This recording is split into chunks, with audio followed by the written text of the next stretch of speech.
गजा में 10 अक्टूबर से अमरीकी सदर ट्रंप के 20 निकाती मंसूबे के पहले मरहले के तहत जंगबंदी कायम है, मगर इस दौरान इसराइली फोर्सेज ने मुतादिद दफ़ा जंगबंदी की खिलाफ वर्जी की है और 100 से ज़ायद फ़लस्तीनी इन हमलों में शहीद हो चुके हैं।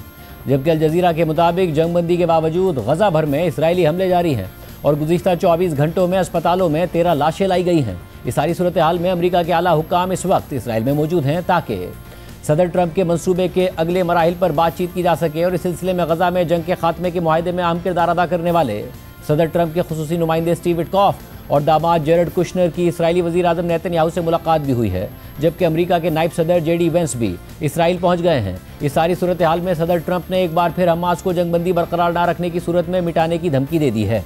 सदर ट्रंप ने इस हवाले से सोशल मीडिया पर पोस्ट करते हुए लिखा कि अगर हमास हमारे साथ किए गए मुआहदे के खिलाफ बढ़ते हुए बुरा बर्ताव जारी रखती है तो मशरिक़ वस्ता और उसके इर्द गिर्द के इलाके के अब हमारे अजीम इत्तेहादियों में से मुत्तअद्दिद ने वाज़ेह तौर पर और पुरजोश अंदाज में मुझे बताया है कि वो मेरी दरख्वास्त पर भारी फौजी क़ुव्वत के साथ गजा में दाखिल होने और हमास को सीधा करने के लिए तैयार हैं। मशरिक़ वस्ता के लिए ऐसी मोहब्बत और जज्बा 1000 साल में नहीं देखा गया। ये वाकई एक खूबसूरत मंजर है। ट्रंप ने मज़ीद लिखा कि मैंने इन ममालिक से और इसराइल से कहा कि अभी नहीं, अभी भी उम्मीद बाकी है कि हमास दुरुस्त कदम उठाएगी। अगर वो ऐसा नहीं करते तो हमास का खात्मा फास्ट, फ्यूरियस और ब्रूटल होगा।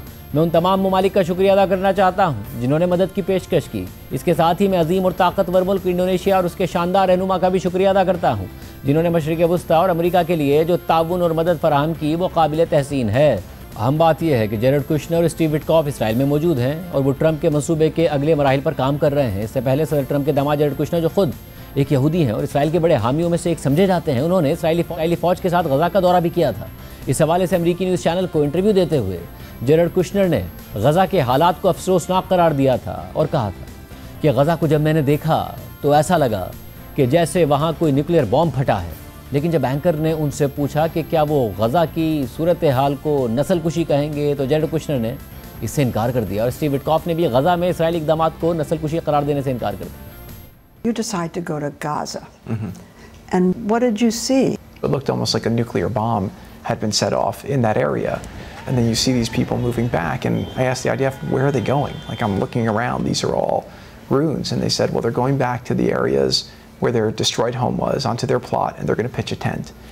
And it's very sad because you think to yourself, they really have nowhere else to go. Would you say now, having been there, that it was genocide? No. No. Absolutely not. No. No, there was a war being fought. खुद मान रहे हैं कि गजा की सूरत हाल ऐसी है कि जैसे वहाँ पर न्यूक्लियर बॉम्ब फटा हो। ये हाल कर दिया इसराइल ने, मगर फिर भी कह रहे हैं कि नस्लकुशी नहीं की है इसराइल ने।